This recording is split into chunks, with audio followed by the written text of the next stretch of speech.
tous, nous voici en 2025 et nous souhaitons commencer par vous souhaiter à vous tous qui nous écoutez une excellente année 2025 pour vous et vos proches. Je suis Michaëlle Fils-Marilus, responsable de l'équipe communication et publication des études économiques de BNP Paribas.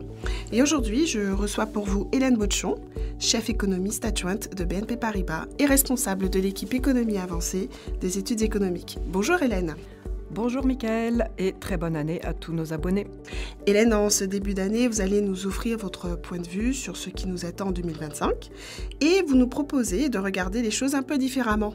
Oui, en effet, parce que habituellement, parmi les questions que l'on se pose en début d'année, il y a celle de savoir si elle sera ou non meilleure que la précédente sur le plan économique. Et ce que je vous propose aujourd'hui de regarder, c'est plutôt à quel point 2025 se distinguera de 2024. Très bien. Alors commençons peut-être par ce qui pourrait être un point commun entre 2024 et 2025. En premier lieu, le poids de l'incertitude. C'est vrai que c'est un élément commun à ces deux années, c'est ce niveau élevé de l'incertitude qui pèse sur l'environnement économique. Certes, cela n'est pas propre à 2024 ou à 2025, c'est une situation récurrente, vraiment depuis quelques années, dont la nature et les sources évoluent toutefois au fil du temps, mais qui ne perd pas en intensité, bien au contraire. Et quelle était la source d'incertitude en 2024 ? Eh bien, en 2024, l'issue des nombreuses échéances électorales figurait en bonne place parmi ces inconnus connus. Maintenant que les résultats de ces scrutins sont tombés, ces derniers soulèvent toutefois d'autres incertitudes pour 2025, avec en premier lieu celle entourant la plateforme programmatique du président élu Donald Trump. Quelles mesures seront effectivement mises en œuvre, à quelle échéance et avec quelles répercussions économiques, non seulement pour les États-Unis, mais aussi pour le reste du monde ? Et si certaines incertitudes politiques se sont dissipées, d'autres ont pris leur place, notamment en France, en Allemagne ou encore au Japon. Et le tout constitue un frein supplémentaire à la croissance. Et est-ce que vous voyez un autre point commun entre ces deux années ? Bien, sur le plan des perspectives de croissance de part et d'autre de l'Atlantique, on s'attend à une forme de continuité avec 2024. En effet, la croissance américaine, selon nos prévisions, demeurerait sensiblement plus élevée que celle de la zone euro. On s'attend à une croissance de 2,1% en moyenne annuelle aux États-Unis contre 1% dans la zone euro en 2025. Mais selon nos prévisions, cela masquerait quand même une amorce de convergence des taux de croissance entre les États-Unis et la zone euro dans le courant de 2025 via un ralentissement assez net attendu de la croissance américaine. Alors, certes, du côté de la zone euro, le renforcement de la croissance resterait limité et contraint par un nombre accru de vents contraires par rapport aux facteurs de soutien, mais 2025 marquerait toutefois une légère amélioration par rapport à 2024. Donc je rappelle les chiffres. En 2024, on estime la croissance à 0,8% en moyenne annuelle et en 2025, on s'attend à 1%. Et puis, vous allez même au-delà de 2025. Alors oui, en effet, en 2026, nous prévoyons une prolongation du ralentissement américain, croissance attendue à 1,3% en moyenne annuelle, ce qui explique en partie pourquoi nous n'anticipons pas de hausse supplémentaire de la croissance de la zone euro, donc qui resterait de 1%. Toutefois, l'écart de croissance avec les États-Unis s'en trouverait assez nettement réduit. Si l'on regarde d'autres grandes économies avancées, le Royaume-Uni et le Japon devraient voir leur croissance se redresser assez nettement en 2025, à la faveur d'un double soutien monétaire et budgétaire pour le Royaume-Uni et d'une dynamique plus porteuse du revenu disponible des ménages au Japon, avant que la croissance ne s'essouffle à nouveau dans ces deux pays en 2026, sous l'effet notamment des mesures protectionnistes américaines. Maintenant, pouvez-vous nous en dire un peu plus de ce que vous attendez comme impact justement du programme économique de Donald Trump ?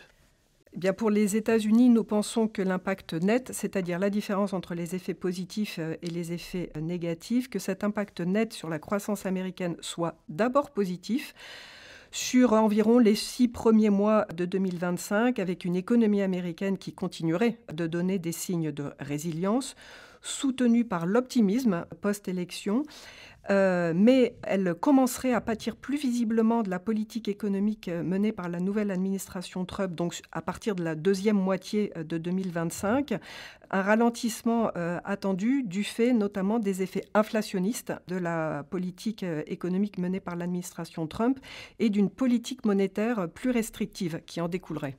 Et pour l'Europe, à quoi on peut s'attendre ? a des effets négatifs différenciés et a des effets indirects qui impacteraient tout le monde. Donc, du côté des effets négatifs directs, parmi les pays européens, l'Allemagne et l'Italie ressortent comme les plus vulnérables, nous semble-t-il, aux hausses des droits de douane, et ce compte tenu de l'étroitesse de leurs liens commerciaux avec les États-Unis, de l'ampleur de leurs excédents commerciaux bilatéraux et de leur spécialisation sectorielle. La France apparaît en revanche assez peu exposée de manière directe parce que le commerce bilatéral franco-américain est plutôt équilibré. La dépendance mutuelle des deux pays sur l'aéronautique devrait aussi protéger a priori ce secteur particulier. L'Espagne, les conséquences directes devraient être de même plutôt limitées parce que ce pays exporte relativement peu vers les États-Unis et le poids des services dans l'économie espagnole est un autre élément protecteur dans la mesure où ce secteur est a priori non concerné par l'accroissement des tarifs. Le Royaume-Uni, enfin, n'apparaît pas non plus très vulnérable. C'est vrai qu'il y a un excédent commercial avec les États-Unis, mais il est très faible. Et le Royaume-Uni, donc comme l'Espagne et la France, est un pays de services. Et en dehors de l'Europe, un mot du Japon qui apparaît en revanche doublement exposé, les États-Unis constituant le premier marché à l'exportation du Japon et la Chine le deuxième. Les effets directs donc semblent plus limités pour certains pays que pour d'autres. Quid des effets indirects alors ?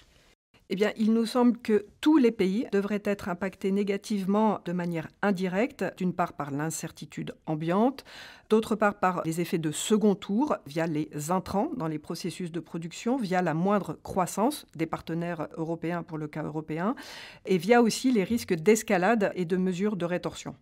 Parlons maintenant des différences qu'il y aura entre 2024 et 2025, des tendances et marqueurs qui pourraient émerger cette année. À la différence de 2024, 2025 devrait être marqué par plus de consolidation budgétaire et aussi par une remontée probablement plus nette des taux de chômage. Et dans ce contexte, et malgré le soutien attendu des gains de pouvoir d'achat nettement plus élevés en 2024, combiné à la poursuite de la baisse des taux d'intérêt en 2025, en fait, il apparaît difficile d'anticiper que 2025 sera enfin l'année d'une baisse franche des taux d'épargne et donc du rebond de la consommation des ménages en Europe, en tout cas. Donc, de ce point de vue, en fait, 2025 pourrait ressembler à 2024. Et que faut-il espérer du côté de l'investissement des entreprises alors ? L'investissement des entreprises est aussi pris dans des vents contraires. D'un côté, il devrait être soutenu par la baisse des taux directeurs de la BCE, ainsi que par les besoins toujours impérieux en matière de digitalisation et de verdissement, de décarbonation des appareils productifs. Mais de l'autre côté, l'investissement des entreprises devrait être freiné, entre autres, par certains signes de dégradation de la situation financière des entreprises, à en juger par exemple la remontée des défaillances d'entreprises, par la fragilité de la demande et, une fois encore, par l'incertitude prégnante. C'est donc une évolution plutôt négative pour 2025. Oui, 2025 en moyenne annuelle pourrait, et là le conditionnel est important, pourrait marquer une détérioration par rapport à 2024 sur cette composante de la croissance, donc l'investissement des entreprises. Est-ce que vous identifiez quelques points positifs, ou en tout cas moins négatifs, pour 2025 ? Quelques-uns, en effet, sans certitude absolue évidemment, mais il est possible que l'investissement résidentiel des ménages et par ricochet le secteur de la construction dans son ensemble profite un peu plus de l'assouplissement des conditions de crédit et amorce une sortie de crise. Il y a des frémissements en ce sens, d'après les indicateurs disponibles, mais cela reste encore à confirmer, c'est fragile. Le secteur automobile européen, nous l'espérons, pourrait aussi commencer à sortir du marasme au motif notamment qu'il paraît difficile de tomber plus bas et qu'il y a un besoin de renouvellement du parc automobile pour avancer dans sa décarbonation. Et au niveau de l'ensemble du secteur industriel, toutefois, un début de sortie de récession apparaît assez incertain. 2025 serait donc encore une année compliquée pour le secteur industriel. Oui, c'est probable en effet. 2025 devrait être une année difficile, une de plus pour l'industrie, mais possiblement dans une moindre mesure que 2024.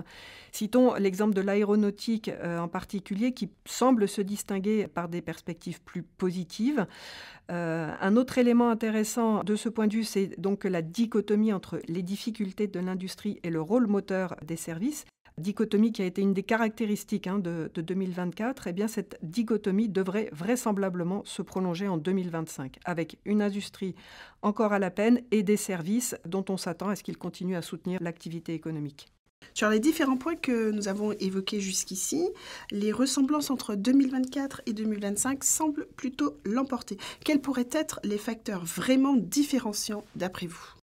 D'après nos prévisions, ce qui distinguera surtout 2025 de 2024, ce sont les trajectoires divergentes de l'inflation des États-Unis et de la zone euro et par conséquent la déconnexion de leur politique monétaire. La nouvelle présidence de Donald Trump y joue certainement un rôle. Tout à fait. Nous nous attendons donc à ce que l'inflation américaine reparte à la hausse à compter du deuxième trimestre 2025 sous l'effet des Trumponomics 2.0. Contrariant la poursuite du cycle de baisse des taux engagé en septembre 2024 par la Réserve fédérale américaine, dite la Fed. Fin 2024, la Fed, justement, ne se montrait déjà pas pressée de poursuivre ses baisses. Oui, et en fait, nous pensons dorénavant qu'elle devra les interrompre en 2025 parce qu'elle ne pourra pas passer outre la nouvelle poussée, même temporaire, de l'inflation qui sera tirée par la hausse des droits de douane. La Fed devrait en effet, d'après nous, se montrer plus sensible au risque d'un désancrage des anticipations d'inflation qu'au risque baissier sur la croissance. Et donc, après une dernière baisse de 25 points de base lors du FOMC de décembre, la Fed opterait pour un statu quo monétaire prolongé sur les Fed Funds, dont la fourchette cible se maintiendrait donc entre 4,25 et 4,50% jusque mi-2026. D'après nos prévisions, la Fed ne reprendrait qu'alors ces baisses de taux. Nous en anticipons 2 de 25 points de base au second semestre 2026, une fois le pic d'inflation atteint, d'après nos prévisions. Et même si à ce moment-là, l'inflation resterait encore relativement élevée, le passage de la croissance américaine en deçà de son rythme potentiel autoriserait la Fed à être plus forward-looking. Et pour notre côté de l'Atlantique ? Du côté de la zone euro, le bilan net sur l'inflation est assez difficile à évaluer à ce stade.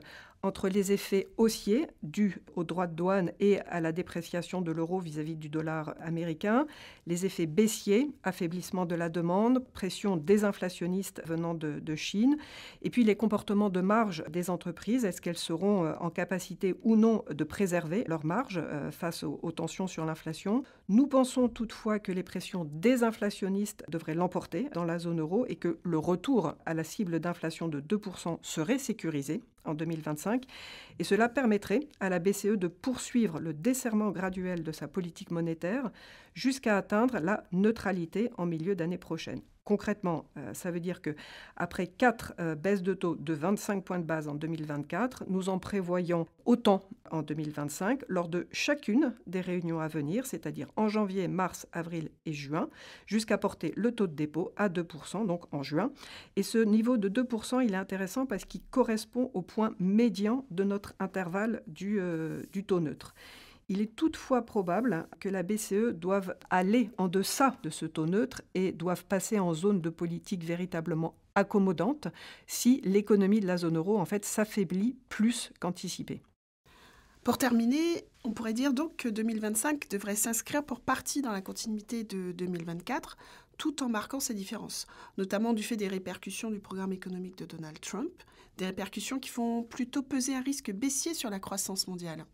En effet, notre nouveau scénario économique central est plutôt entouré de risques baissiers. Il est exposé à de nombreux facteurs d'inquiétude, dus notamment, si on fait un récapitulatif, à l'incertitude accrue sur la politique commerciale, les droits de douane plus élevés, les efforts de consolidation budgétaire ci et là, ou encore les tensions récentes observées sur les taux d'intérêt longs. Il y a toutefois aussi des facteurs de soutien à ne pas oublier, parmi lesquels la hausse des revenus réels, la baisse des taux directeurs, en tout cas du côté de la zone euro. Pour cette région, on ajoutera le dynamisme de l'Europe du Sud, la poursuite des déboursements des fonds de Next Generation EU, la hausse probable de certaines dépenses budgétaires, défense, décarbonation. Et mon dernier mot, en fait, sera pour souligner un autre aléa positif, la possibilité d'un sursaut européen et d'une mise en œuvre de mesures plus ambitieuses pour répondre aux défis structurels de la région et faire jeu égal avec les États-Unis.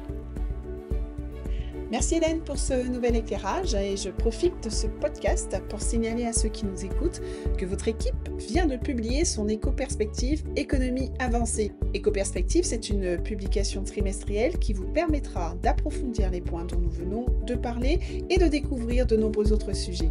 Nous vous invitons également à lire les 2 premiers éditos de l'année de notre publication Eco Week. Les liens seront en description. Rendez-vous donc sur notre site internet. Merci d'avoir suivi En écho dans le texte, le podcast des études économiques de BNP Paribas, et à très bientôt. À bientôt Hélène. À bientôt.